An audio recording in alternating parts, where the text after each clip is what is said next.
할렐루야. 우리 2025년 내 어린 양을 먹이라. 하나님의 정확한 언약 속에 우리 한 해가 시작되었습니다.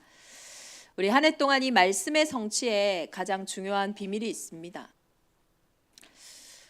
우리가 사실은 삶이 아무리 어렵다고 할지라도 내 말씀에 근거하여서 보면 사실 예수 그리스도는 십자가에서 모든 것을 다 이루셨기에 사실은 나와 전혀 상관없는 현실의 문제고 상황입니다.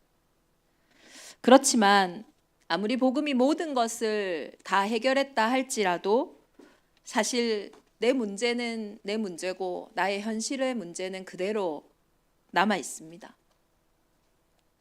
이러한 언약과 우리가 삶의 현실의 갭 속에서 사실은 우리가 많이 속고 넘어지는데 사실은 그 언약과 현실의 갭이 하나님의 말씀의 성취를 이루는 가장 키요, 가장 응답의 시간인 줄 믿습니다.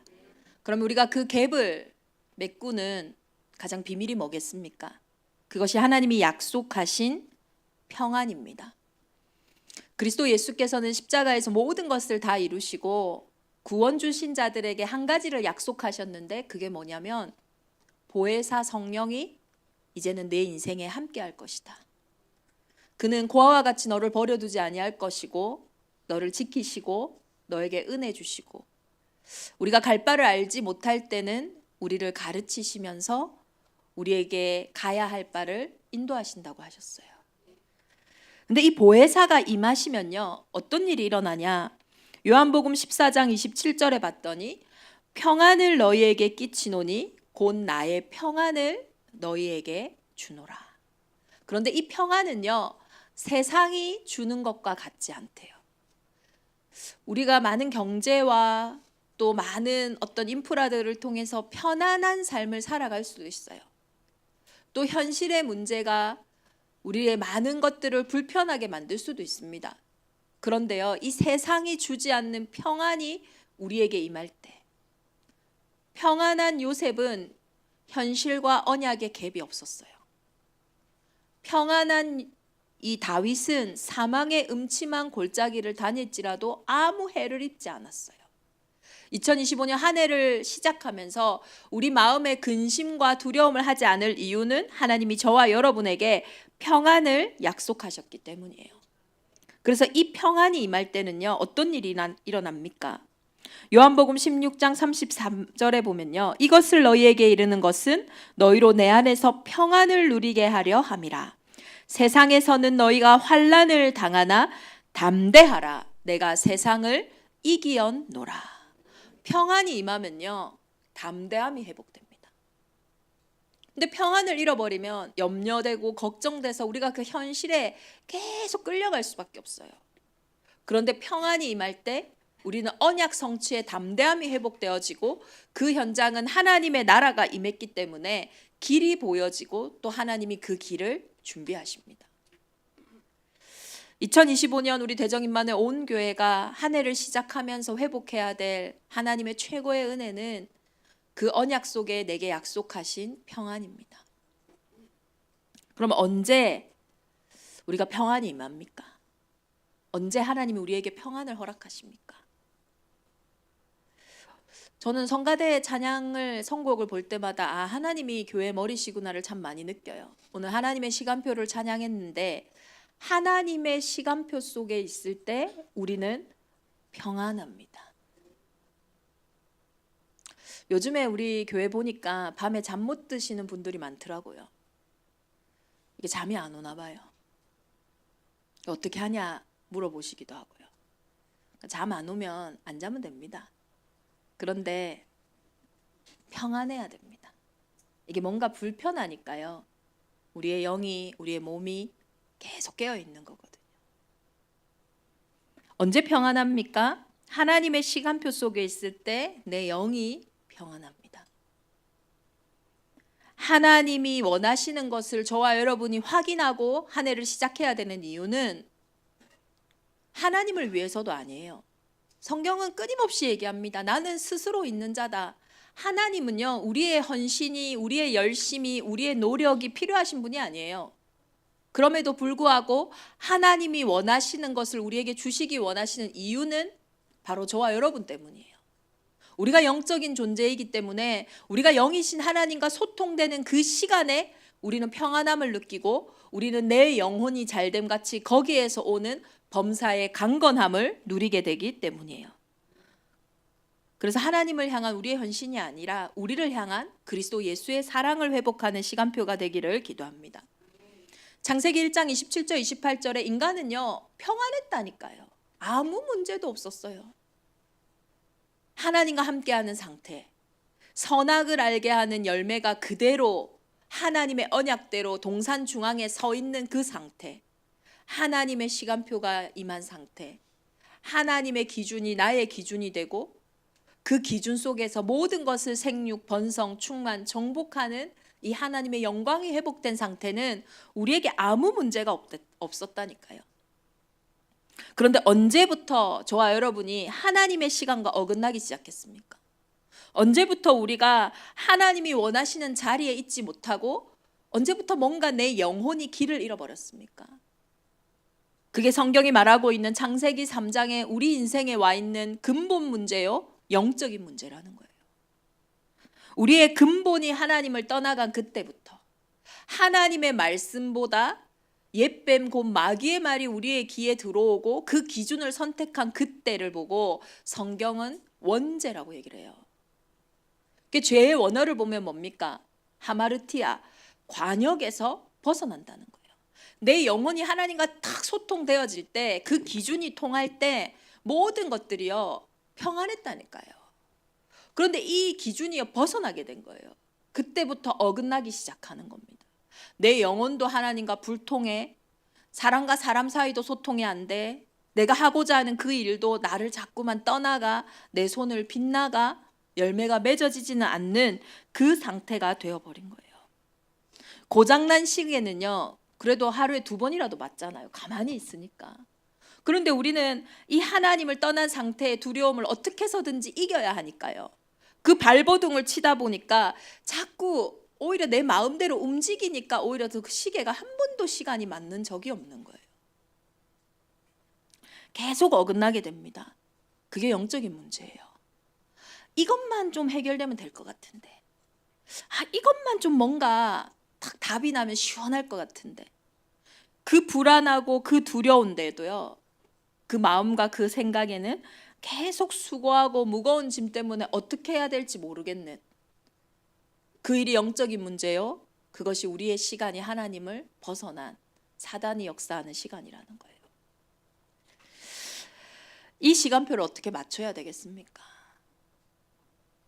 인간의 힘으로는 도저히 이 시간표를 맞출 수가 없어서 오늘 이 요한복음 12장 1절에 하나님의 시간이 시작된 겁니다. 6월절 엿새 전에. 예수님은요 이 땅에 마음대로 오시지 않았어요. 우리가 요한복음 계속 보면요 예수님이 계속 강조하시는 게 뭐냐면 시간표예요. 때예요, 때. 처음 첫 표적을 보이실 때도 마리아가 예수에게 그 가나 혼인잔치의 문제를 이야기하니까 왜 여자여 나한테 얘기합니까? 내 때가 되지 않았다. 예수님이 오병이어의 기적을 일으키시고 예수님이 막 아픈 사람들을 다 치유하고 인기가 너무 많아지니까 이 유대인들이, 이 바리새인들이 자신들의 이 자리가 위태롭게 될까 봐요. 예수를 잡고자 하였으나 아무도 예수를 잡지를 못했어요. 그것을 성경은 뭐라고 얘기하냐면 그들이 능력이 없다고 얘기하지 않고 아직 그의 때가 이르지 아니했다. 아직 예수님이 잡힐 때가 아니다 이 말이에요. 그런데 요한복음 13장 12장부터 이제 6월절을 향해 가는 이 시간표에 13장에는 뭐라고 하시냐면 6월절 전에 예수께서 자기가 세상을 떠나 아버지께로 돌아가실 때가 이르렀사오니, 이제 아버지께로 갈 때가 되어지니까요 자기 사람들을 사랑하시되 끝까지 사랑하시는 그 십자가의 사랑을 보이시거든요. 예수님도요 마음대로 이 땅에 오고 마음대로 죽고 마음대로 살아나시지 않았어요. 언약대로 죽으시고 언약대로 살아나셨다는 것은 때가 있습니다. 저와 여러분은 언약의 백성 아닙니까? 우리에게도요 때가 있어요. 이 그리스도 예수 안에서 이제는 하나님이 저와 여러분을 이끌어 가시는 하나님의 시간표가 있다니까요. 이전에는 죄와 사망의 법 때문에 뭔가 내 마음대로 안 되는 그 운명과 사주팔자 속의 시간표가 안 맞았지만 이제는 그리스도 예수로 그 시간표가 딱 회복이 됐어요. 그런데 그 속에 때가 있습니다. 심을 때가 있고 거둘 때가 있어요. 한 해를 시작하는 저와 여러분이 이 하나님의 때를 보고 내가 지금 시작의 부분에 무엇을 회복해야 될지. 지금은 열매를 맺을 때가 아니에요. 새해에는 가장 중요한 언약을 붙잡고 가장 중요한 그 언약의 믿음에 아멘하며 진짜 씨를 심을 때거든요.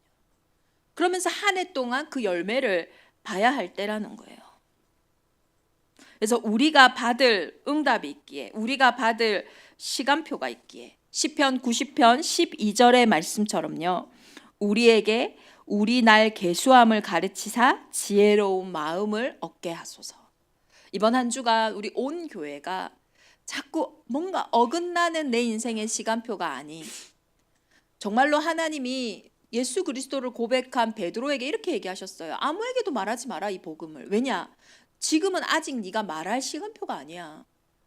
네가 체험해야 될 마가의 다락방의 시간표가 있잖아요. 그 부활하신 예수 그리스도를 만나고 베드로는 이제 복음 전파를 위해 막 나갔거든요. 우리가요, 내 시간표를 알아야 됩니다. 힘들 때도 있어요. 그 속에 그릇을 준비해야 될 때도 있습니다. 또 어떨 때는요, 힘차게 도전하며 나가야 될 때도 있습니다. 어떨 때는요, 가만히 멈추어 내 몸을 웅크리고 골방에서 기도해야 될 때도 있습니다. 나를 계수하는 예수 그리스도께서 정확하게 언약대로 이 땅에 오셨던 것처럼 이제는 우리 안에 정말로 되어지지 않는 것들을 버리고 예수 그리스도의 것을 찾아서 누리는 그 정확한 때를 회복하시기를 예수 그리스도 이름으로 축원합니다. 오늘 요한복음 12장에 나온 이 여인의 헌신은 이 때를 아는 정확한 시간표였어요. 예수님이 죽은 나사로를 살리십니다. 이 일은 정말로 유대 땅을 움직이는, 그리고 많은 유대인들이 예수 그리스도를 메시아, 우리가 그토록 기다렸던 메시아라고 인정할 수밖에 없는 사건이었어요. 하나님의 아들이 아니고서는 어떻게 죽은 자를 살립니까? 하나님의 아들, 우리가 그토록 기다린 그리스도가 아니고서는 어떻게 죽음을 이깁니까? 난리가 난 거예요, 지금. 너무나 감사했던 마리아의 집에서 잔치가 벌어집니다. 유대인들은 손님을 초청해서 자신의 집에 모실 때 집 입구에 손님의 발을 이렇게 씻어주는 그런 전통이 있었어요. 그걸 정결케 하는 예식들이 있단 말이에요. 그래서 이 마리아의 행동, 예수님의 발을 씻겨준 행동은 뭔가 유대인의 전통에서는 그리 낯설지는 않습니다. 그런데 문제는 무엇으로 그 발을 씻겨주렸냐는 거예요. 손으로 발을 씻겨드린 것이 아니라 그 마리아가 자신의 머리를 풀어 헤치고 그 머리카락을 통해서 예수님의 발을 씻어드렸어요. 유대인들에게, 특히 여인들에게 이 머리카락은요, 그들의 어떤 생명과 같은, 꼭 지켜야 하는 어떤 여인의 어떤 절기와 같은, 정조와 같은 것이었어요. 그만큼 소중한 것입니다. 머리카락을요, 아무데나 내어 보이지 않아요. 그 전통이 무슬림들이 머리를 이렇게 싹 싸잖아요. 근데요, 이 머리카락을 다 해치고 그 잔치집에서, 그러니까 생을 건 헌신을 드리는 거예요, 지금. 뭔가 마리아가 지금 내 인생에 가장 중요한 것을 던져야 되는 시간표를 안 거예요. 그것을 지금 머리카락을 풀어서 예수님의 발을 씻겨드리는데, 물로 씻겨드린 것이 아니라 오늘 향유 옥합을 깨트려서, 이게 가장 큰 문제가 됐어요. 뭐 자기 머리 푸는 거야 뭐 그냥 얘기할 수도 있겠지만, 많은 그곳에 모였던 유대인들이, 특히 이 가룟 유다로 대표되는 사람이 문제 삼은 건 뭐냐면, 야, 지금 그 귀한 것을 어디 이렇게 발 닦는 데다가 지금 쓰냐. 이 향유옥합은요, 가룟 유다의 계산에 의하면 300데나리온입니다. 그때 성인 남자가 하루 동안 일을 하면 이 품삯을 1데나리온을 받는다고 해요. 그럼 1년에 365일인데 안식일을 거룩히 지키는 유대인의 전통에 따르면은 그 유월절과 이 기간들을 빼면 거의 300일을 이상 일하거든요. 그러면 1년치의 연봉과 같은 돈이에요.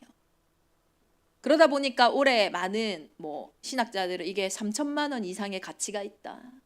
어떻게 보면은 아직 결혼도 안 한 마리아에게는 자기가 결혼할 신부의 지참금과도 같은 것이다. 그것을요 단 한 번의 사건에 깨어서 예수님의 발 앞에 다 써버린 거예요. 많은 사람들이 이것을 비난하는데 그때 예수님은 이렇게 이야기하십니다. 그가 내게 좋은 일을 하였다. 그 좋은 일은 오늘 7절에 나오는 것처럼 나의 장래할 날을 예비한 것이다. 다시 말해서 이 가룟 유다는 이 마리아는요 아무데나 이 향료컵을 깨트린 게 아니에요. 우리는 아무데나 열심히 하는 게 아닙니다. 아무데나 올인하는 게 아니에요. 대부분 실패하는 사람들은 어디에서 실패를 하냐? 내가 실패할 것에 올인을 해요. 내가 망할 것에 집중을 해요. 안 될 것에 나의 모든 것을 쏟고 왜 안 되지 않다니까요. 그런데 되어지는 사람들은요 되어질 것에 올인합니다. 성공할 수밖에 없는 것에 집중해요. 오늘 이 마리아가요 되어질 수밖에 없는, 어쩌면 영원히 응답받을 수밖에 없는 것에 가장 중요한 자신의 생명과 인생을 깨트렸다니까요.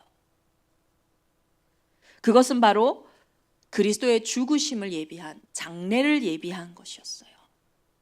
야, 이거 팔아가지고 많은 사람들, 가난한 사람들 주면 얼마나 좋냐? 그것도 좋죠. 그런데 가난한 사람들은 항상 나와 함께 있지만 나는 너희와 함께 하지 않는다. 단 한 번의 그 헌신의 시간표에 올인한 거예요. 단 한 번밖에 없는 우리의 인생에 이 향유 옥합을 깨트릴 곳을 올해 2025년 1월 첫째 주에 우리가 확인하고 발견하고 결단해야 합니다. 왜 예수님이 죽어야 됩니까? 그 이유를 아는 마리아의 헌신이었어요. 이 향유옥합은 단순한 향유옥합이 아닙니다. 향유 냄새가 그곳에 가득했더라, 이 말은 그리스도의 향기가 그곳에 가득한 거였어요. 그곳에는 재앙이 떠나갔고, 그곳에는 하나님의 나라의 평안이 임했고, 그곳에는 사단의 일이 하나님 나라의 일로 바뀌는 재창조의 역사가 일어났다라는 거예요. 왜 예수가 죽으시고 왜 예수가 살아야 되는지에 대한 이유를 아는 마리아의 헌신이었다니까요. 왜 예수가 죽어야 됩니까? 저와 여러분이 죽어야 하기 때문이에요. 저와 여러분의 피할 수 없는 모든 사람의 같은 인류의 운명이 뭡니까? 사람은 한 번 죽는다는 거예요. 저와 여러분이 태어난 곳이 다르고 인종도 다르고 과거도 다르고 지금 현실도 다른데 왜 같은 마지막을 기다리고 있습니까? 왜 같은 마지막의 운명을 가지고 있냐고요? 그것이 성경이 밝히 말하고 있는 모든 사람이 죄를 범하였음에, 창세기 3장의 원죄를 이야기하는 거예요. 인생을 좌우하는 것이 자범죄라면, 나는 착하게 살고 나는 열심히 살고 나는 돈이 많고 나는 돈이 없고 나는 예쁘고 나는 못생기고, 이것이 우리의 인생을 좌우하는 것이라며 어떤 사람은 죽지 않아야 되는 거 아닙니까? 누가 빨리 살고 누가 빨리 죽고 누가 빨리 또 더 늦게, 이런 게 어디서 옵니까? 자범죄가 아니에요. 예수님의 죽으심의 이유는 창세기 3장의 결과 원죄 때문이라니까요. 죄의 삭은 사망입니다. 그래서 모든 사람에게, 창세기 3장 이후로 모든 사람에게 이 죄의 문제, 그게 뭡니까? 날 때부터요 내가 누군지를 모르는 거예요. 너희는 나를 믿지 아니하는도다. 예수가 그리스도라는 이 사실을 모르는 상태로 태어나는 거예요. 그러면서 이 지옥 배경의 죽음의 두려움 속에서 모든 사람이 인생의 종노릇을 하게 되어지는 거예요. 어떤 사람은 과거의 상처, 트라우마 속에서 그 일에 종노릇해요. 제가 예전에요, 가정에 상처가 발판되지 않았을 때는요, 나와 비슷한 혹은 나와 전혀 비슷하지 않은 상황인데도 내 상태가 과거로 가더라니까요. 참 신기하죠. 원치 않는 날, 어느 날 저와 여러분에게 사건, 사고로 일어난 재앙, 저주 속에 평생을 살아간다니까요. 어떤 사람은요, 아무 일도 없어요. 그런데 스스로 무너져서요, 정신병과 불치병 속에서 수고하고 무거운 짐을 지고 살아간다니까요. 어제 한 시사 프로그램을 보니까요, 우리나라 대통령과 무속의 관계에 대해서 심도 있게 다뤘더라고요. 근데 거기서 계속 의문을 제시하는 게 뭐냐면, 이 대통령이 그냥 뭐 길거리에 다니는 그냥 사람이 아니잖아요. 이 사법고시를 패스하고 사실 그 대통령의 자리에 올 때까지는 많은 사람들이 생각하는 객관성, 합리성 없겠냐고요. 도대체 그 법을 전공한 사람인데 왜 이렇게 심취했을까? 왜 이런 말들에 끌려갔을까? 그걸 계속 그 프로그램에서 이야기하더라고요. 눈에 보이는 법도 있지만 눈에 보이지 않는 죄와 사망의 법이 있기 때문이에요. 그 원죄 속에서요, 모든 사람들이 자기 나름대로 죽은 문제이기 때문에 해결책은 찾지 못하지만 발버둥 치고 있다니까요. 하나님의 시간표를 모르면요, 우리도 마찬가지예요. 이미 구원은 받고 이미 하나님과 함께하고 있지만 그 갭 속에서요, 내 진짜 영적인 현 주소와 실제 현실의 현 주소의 그 갭 속에서요, 사실은 다 끝났는데 내 오래된 것 때문에 나도 모르게 종로로 탄다니까요. 그래서 이 죄인을, 이 원죄를 해결하시려고 하나님이 이 땅에 그리스도를 보내셨는데, 이 그리스도는 죄가 없어야 됩니다. 죄가 없어야 구원할 수 있잖아요. 그래서 죄가 없이 이 땅에 오시기 위해서 하나님이 약속하셨어요. 여자의 후손을 보내겠다. 왜 예수 믿어야 됩니까? 예수가 여자의 후손이기 때문이에요. 그 여자의 후손 앞에 죄의 권세가 떠나가고 그 여자의 후손 앞에 사단의 머리가 박살내기 때문이에요. 근데 이 여자의 후손이 와서 뭐 할 거냐? 너희를 해방할 거다. 그것을 예표하시기 위해서 출애굽의 사건, 피 제사를 드리러 가라 하신 거잖아요. 그 어떤 것으로도 노예에 잡힌 문제에서 해방을 못 받아요. 그런데 피 바를 때 그 피를 보고 모든 저주와 재앙이 패스 오버, 넘어갔잖아요. 출애굽의 역사입니다. 저와 여러분이 피 바를 때 그때 모든요, 묶이고 매이고 잡힌 것으로부터 해방받는다니까요. 그래서 예수 그리스도의 그 십자가 앞에 서는 모든 자들이 해방을 받는 겁니다. 그리고 그 예수가 참 왕이라는 증거로, 부활 승리하신다라는 증거로 우리에게 주신 증거가 뭡니까? 그게 바로 임마누엘이에요. 보라, 처녀가 잉태하여 아들을 낳으리니 그 이름을 임마누엘이라 하리라. 부활을 어떻게 누립니까? 승리를 어떻게 누립니까? 내 삶의 갭을 어떻게 메꿉니까? 그 평안이 임마누엘의 증거라니까요. 제자들은 아무도 몰랐어요. 그러니까 예수님 십자가 지니까 도망가기 바쁘잖아요. 왜 예수가 십자가 지셔야 되는지, 왜 예수가 부활해야 하는지를 몰랐어요. 그러니 향유옥합 깨트린 그 여인이 미련하게 보입니다. 십자가 앞에 다 부인하고 돌아가는데 그 한 여인만이 은혜를 받았어요. 그의 죽으심을 예비하는 장례를 준비한 겁니다. 얼마나 기뻐하셨는지 예수님이 이렇게 얘기하세요. 복음이 전파되는 곳마다 이 여인을 기억할 것이다. 영원한 응답을 받은 거예요. 그렇다면 지금은 우리가 어떤 헌신을 해야 될 시간표입니까? 지금은 어떤 시간표냐고요. 죽으시고 부활하신 그리스도께서는 이 땅에 다시 오실 겁니다. 그 재림의 시간표가 있어요. 언제 다시 오십니까? 마태복음 24장 14절에 땅 끝까지 복음이 증거된 이후에 끝이 오리라. 저와 여러분의 인생 언제 끝납니까? 내게 주신 언약, 사명 끝나는 날 가는 거예요. 아무리 이 땅이 끝날 것처럼 위기가 오고 어려움이 와도요, 이 땅 끝까지 이 복음, 하나님 나라의 일이 끝나지 않으면 끝이 안 와요. 그때 끝이 옵니다. 그래서 부활 메시지의 키는 뭡니까? 그 땅 끝까지 가기 위해서 힘을 얻어라. 네 힘으로 안 되기에, 우리의 수준으로 안 되기에 오직 성령이 너희에게 임하시면 그 권능을 얻어라는 겁니다. 저와 여러분의 지금의 시간표는 이 권능을 회복하는 것입니다. 2025년 내 어린 양을 먹여라. 무엇으로 먹일 건지 우리가 말씀 받았습니다. 밤새도록 수고한 우리 인생의 것으로는 먹일 수가 없었어요. 내 영적인 문제도 벗어나지 못하고 현장에 그 수많은 영적인 문제가 얽혀 들어가는 갈등도 해소하지 못합니다.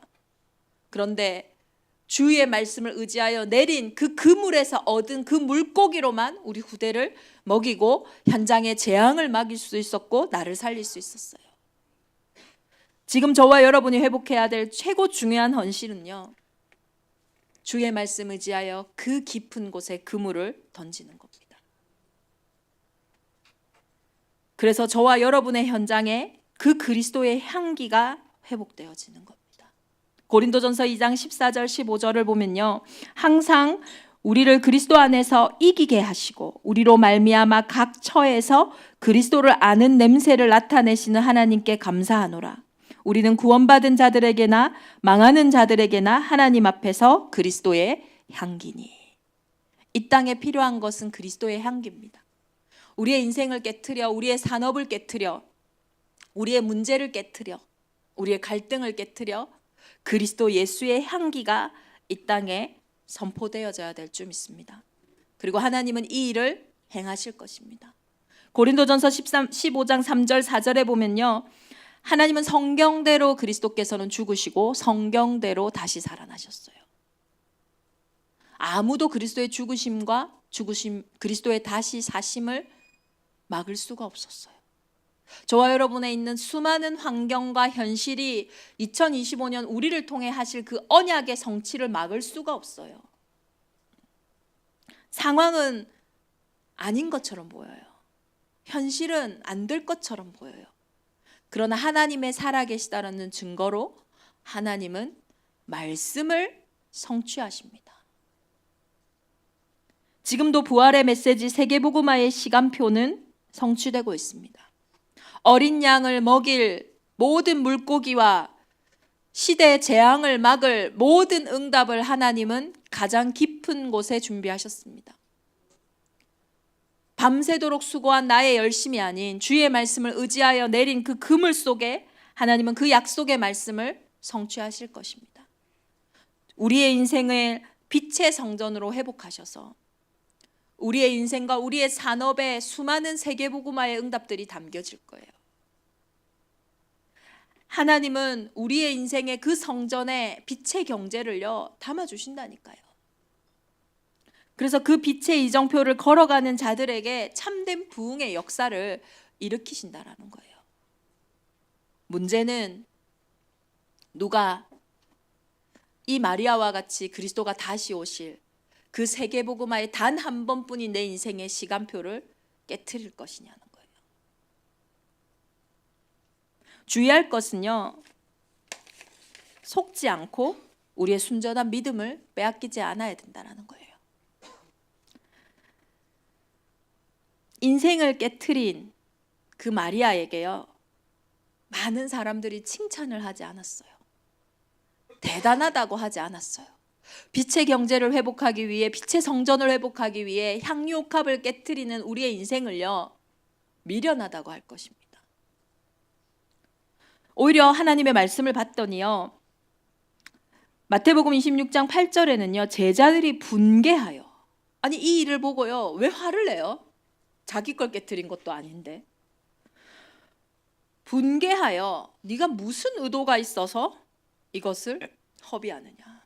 네 의도가 뭐냐? 아니 그 그리스도 오실 장래를 예비하는 그 중심을 보고 기뻐하는 것이 아니라, 야, 네 무슨 의도로 지금 이렇게 하는 거야? 마가복음 14장 4절에서 5절의 본문을 봤더니요, 어떤 사람들은요 화를 내면서 서로 말하는데요, 아, 이 여자는 어떻게 이 귀한 향유를 허비하냐 하며 책망하는 거예요. 아시겠죠? 믿음의 역사가 일어나는 저와 여러분의 향유 옥합의 냄새가 사람들이 봤을 때는 이해가 안 됩니다. 오히려 화를 내고 오히려 분개하고 오히려 책망한다니까요. 이 헌신과 사랑을 의심하고 야 지금 그거 가지고 다른 걸 하면 훨씬 좋을 텐데, 또 불순한 마음에서 수상한 관계로 여기고 믿음 없는 눈에서는 낭비로만 보고 어떤 보상이나 무엇을 바라는 뇌물로 보고, 아니면 네가 예수께 잘 보여서 네 마음이 네 인생이 높아지려고 하는 어떤 명예심으로 보고요. 진짜 그리스도 예수의 시간표를 모르면요, 이 마음을 해치는 많은 공격들이 있다니까요. 이 마음을 잃어버리게 하는 많은 상한 감정들을요 준다니까요. 베드로가 미션을 주시기 전에 예수님이 가장 먼저 그리스도의 첫사랑을 회복하게 하셨던 것처럼 향유옥합을 깨트리는 것이 중요한 게 아닙니다. 먼저 그 인생의 옥합을 깨트리신 분은 그리스도예요. 자신의 인생을 깨트려 우리에게 허락하셨어요. 그 그리스도 예수의 사랑을 받은 저와 여러분이 이제는 그 은혜 가운데 우리의 인생에 가장 소중하고 가장 가치 있는 일에 우리의 인생을 올인하여 그리스도의 향기가 넘쳐나게 하는 우리 2025년 한 해가 되어질 줄 믿습니다. 오늘 이 본문은 저에게도 참 의미가 있는 본문입니다. 제가 2017년도 8월에 첫 제주 캠프로 올 때에, 예비 캠프 이후에 하나님께 확신을 두고 기도할 때에 하나님이 그때 한마음교회에서 한 여인이 자신의 인생의 평생에 어떻게 보면 모았던 그 적금을 깨트려서요 제주 캠프에 헌신하셨어요. 그때 제가 그걸 보고요, 그때 그 본문이 이 말씀이었거든요. 이 여자가 이 복음이 전파되는 곳마다 그 여자를 기억할지니라. 그때 그 본문의 말씀 속에서 그 헌신을 보고요 제 마음에 확신을 가지게 됐었어요. 이 제주 캠프에 하나님의 정확한 계획이 있다. 그때는 몰랐지만 하나님은 그 옥합을 통하여 지금 오늘의 시간표를 허락하시고 우리 교회를 통해 앞으로 전 세계에 복음 증거하는 일들을 행해 가실 거잖아요. 그 여인이 지금 내가 깨트릴 향유옥합이 무엇일까 기도하면서 제주 캠프에 자신의 인생을 깨트린 것처럼 2025년 한 해 다시 오실 그 세계복음화의 시간표 속에 우리가 깨트릴 그 옥합의 시간표는 어디에 있겠습니까? 정말로 하나님이 준비하신 것을 내게 주실 수밖에 없는 그 영적인 일에, 그리고 내 인생을 살리고 회복하는 그 일에 올인하는 우리 대정인만의 온 교회가 되기를 예수 그리스도 이름으로 축원합니다. 우리 주신 말씀 붙잡고 이 시간 함께 기도하겠습니다.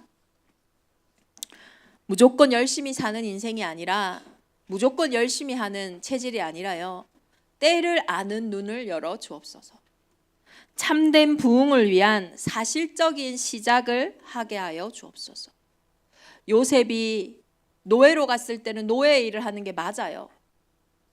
목동으로 있을 땐 목동의 일을 하는 게 맞습니다. 그때 총리가 되려고 노예에서 도망 나오면 안 돼요. 목동에서 자기 일을 포기하면 안 돼요. 때를 아는 정확한 시작을 하게 하여 주옵소서. 내가 깨트린 향유옥합을 찾게 하여 주옵소서. 지금도 하나님이 하시는 그 빛의 시간표 속에 저와 여러분의 인생을 찾는 은혜가 있게 하사 이번 한 주간 우리의 현장에 그리스도의 향기가 가득하게 하여 주옵소서. 사람과 환경 현실에 속아 우리의 첫사랑, 우리의 처음 믿음, 우리의 처음 시작을 잃지 않고 그리스도 오시는 날까지 간직하게 하여 주옵소서. 우리 주신 말씀 붙잡고 이 시간 함께 기도하겠습니다.